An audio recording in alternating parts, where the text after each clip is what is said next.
The afternoon sun was blazing in Ouagadougou, the capital of Burkina Faso.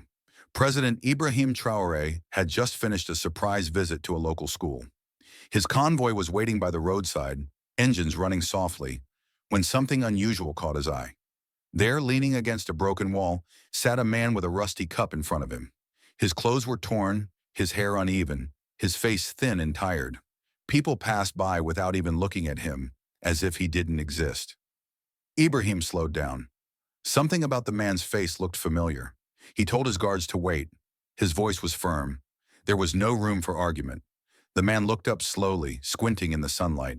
His lips moved in disbelief. "Ibrahim!" The president froze. His chest grew heavy. "Musa!"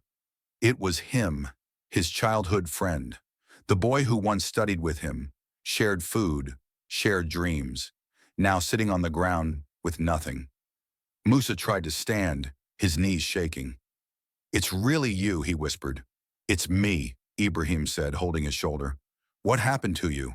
Musa's eyes filled with tears. "It's a long story. I never thought you'd see me like this." "Come with me," Ibrahim said firmly. "Now." That evening, Musa was bathed, given clean clothes, and seated in the presidential home. Before him were plates of warm food. He ate slowly, almost carefully, as if it might disappear. When the plates were cleared, Ibrahim sat across from him. "You were one of the brightest men I knew. Tell me, Musa, what happened?" Musa lowered his eyes and spoke softly. 3 years ago, he was a respected school principal. He had saved money and built his own house. He had married a woman named Stella. Life seemed good until everything fell apart. "She became distant," Musa said, "always on her phone, quick to get angry. I thought it was stress, but I ignored the signs. One day I came home early, and I found her with another man." Ibrahim clenched his jaw. "What did you do?" "I walked out. I couldn't fight. She followed me outside and told me it was over. She told me to leave my own house, because she loved him now." Musa's voice trembled. "She took me to court. She lied, brought fake papers, and even the judge believed her. They took the house from me. I lost my job, my savings, everything. Soon I was on the street begging for scraps. At night I wished I could die." Ibrahim's voice was firm but full of warmth. "Musa, you didn't deserve this, but your story isn't over. I promise you, it will change." The next morning, Musa was taken to a doctor. He received medicine and a haircut. When he looked in the mirror, he almost didn't recognize himself. Later, Ibrahim drove him to the edge of the city. A small cream-colored house stood there, with a little garden in front. "It's beautiful," Musa whispered. "Whose house is this?" "It's yours," Ibrahim said with a smile. Musa's voice shook. "This is too much. It's already paid for. No one can take it from you. You once gave me books when I had none. You defended me when I was weak. You believed in me when I had nothing. Now it's my turn." Inside, the home was warm and welcoming. Ibrahim also showed Musa a small bookshop near a school. "You will run it. I'll cover the first year's costs. You always loved education. Let's use it."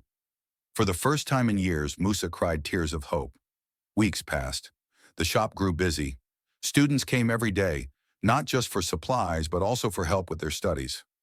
Musa welcomed them all. Slowly, people began to greet him again with respect. He was no longer a beggar.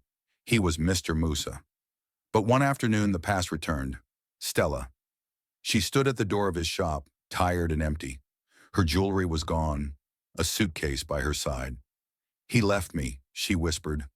"The man I chose over you, he sold everything and disappeared. I have nowhere to go. Musa, please, just a room for a while." Musa's chest tightened, but his voice was calm. "Stella, I forgave you long ago, but I've moved on. My peace is not for you to disturb." And he walked back into his shop. That night he told Ibrahim what had happened. Ibrahim's voice on the phone was filled with pride. "You chose dignity, Musa. I'm proud of you." Not long after, a teacher named Grace walked into Musa's shop. She was kind, a widow raising her daughter alone. Their conversations grew warmer with each visit. Her daughter Rachel often came to help in the shop, and Musa treated her as his own. One evening, Musa knelt in the garden with a ring. I don't have much to give, he said softly, but I have love, peace, and respect. Will you marry me? Grace's eyes filled with tears. Yes, Musa, 1,000 times yes. Their wedding was small but full of joy. Even President Ibrahim attended, smiling as he watched his old friends start anew. Life became full again. Musa's shop thrived, his home was alive with laughter, and he started the Musa Foundation to help other homeless men rebuild their lives. I was once on the street like you, he told the first group, but one friend lifted me up. Now I will do the same for you. Months later, Musa stood at a national youth conference. I lost everything, he said to the crowd, not because I was lazy, but because I trusted the wrong person. I was left with nothing until one friend refused to walk past me. He reminded me that broken lives can be made whole again. Today I stand before you not with anger, but with peace and hope. No matter how low you fall, your story can change if you don't give up. The audience rose to their feet in applause. That night, Musa sat on his porch with Grace and Rachel. Looking up at the stars, he whispered, "Who would have thought that the man on the street would one day have this life?" Grace squeezed his hand. "Because you didn't give up." Musa smiled. His story was no longer just about survival. It was a testimony. One act of kindness had rewritten his life. And now, through him, countless others would rise too. If this story inspired you, share it with someone who needs hope. Because no matter how far you fall, there's always a way back up.